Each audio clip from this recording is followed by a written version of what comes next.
All right, Josh, let's look at a couple of things that we need to get back in balance. We know we need you posting up on your left leg as you go through the ball, and we want you to have the sense that your left arm and your shaft are relatively straight as you come through the ball. A little forward lean's okay, depending on the club, but they need to be relatively straight. Because of the way your spine is built, it's so straight, and you're a center anchor golfer, what we actually need you to do is add address, bump your hips slightly forward.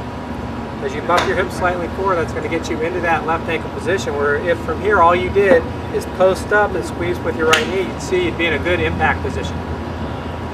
What's been happening is you've actually gotten behind the ball too much, and you've gotten too much on your right leg. So as you come down, you're still on your right leg, your hips are spinning, and the only way you can keep yourself from hooking it is by driving your hands more forward and having all that extra forward lean, into the shaft and between your arms and the shaft going into impact. So if we get your hips bumped a little bit more forward at address and you learn to stay anchored on that as you swivel back and through, you're going to find out you can return that shaft back, what Nicholas used to call restoring the radius, to get that left arm and that shaft more straight through the golf ball.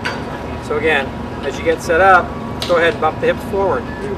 Once you bump those hips forward, as you rotate back, you want to keep your head in position. You want to feel more like your hips are counter swiveling a little bit more as you go back. That's going to keep you a little bit more feeling like you got some weight inside your left foot, or you got pressure inside your left knee, and you're keeping that pressure, keep you in balance from moving off the ball too much. A lot of people think you won't load the right foot or the weight to the right foot if you do this, and that's incorrect. I can get a lot of weight to that right foot, and I can still keep my hips left. I mean, Nicholas did it, Hogan did it, a lot of great players have done that. So once you get set up and you bump those hips forward, it's okay to let the weight go to the right foot, but you got to feel like your hips are almost staying a little bit more left as you do that.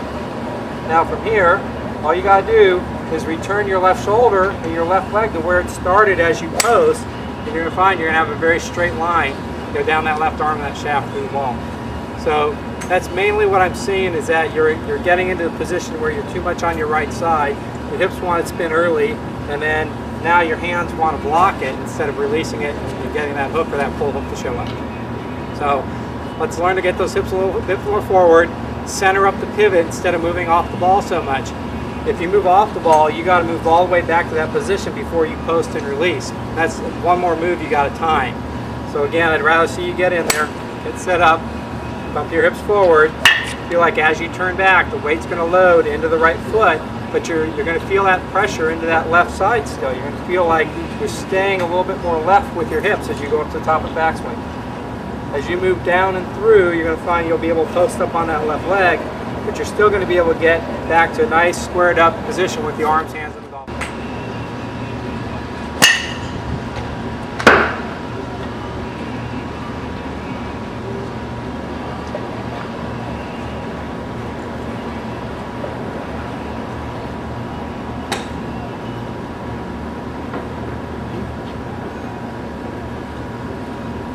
Gosh, there's one more thing I want to talk to you about as far as restoring the radius. And this was a concept Nicholas wrote about in one of his books. I read it when I was 13 years old, and it sort of stuck with me, especially with the driver and the longer clubs, or when I want to play those low, really straight shots. And the idea is what I call staying with it. And when you get set up, your left shoulder is in a position in relation to the ball that when you post and you stretch with your extension, you create that radius, that long radius from your left shoulder down through the ball. And we call that the geometric radius of the swing. So what you want to do when you pivot is you want to pivot in such a way that when you transition forward, your left shoulder gets right back to where it started so that you can restore that radius. And if your upper body moves off the ball during the backswing, then it has to move laterally to try to get back to that position before you restore the radius. If it never gets back there, that's why you got to throw your hands so far forward. If it gets too far forward, then things start breaking down before you get back to the ball. So having a concept of where that shoulder was, like if I had a little wall that came down, from the ceiling and it was cut off right here, but I could lean my shoulder into it, I'd want to get the feeling that I would turn away from the ball, restore that shoulder right back to that position, and then from there go ahead and release to the ball, so I could get the feeling that everything's coming through with a nice, straight restoring of the radius action. Instead of feeling like I moved off the ball, I never got back to the wall with my shoulder, and now I have to do something like this, otherwise you get those flip hooks. So this is a concept I call staying with it. A lot of guys use impact fixturals where they get set up, They train that impact fix feeling, and then they swing and they try to get that feeling of moving back into impact fix. There's been a lot of different ways to work on it.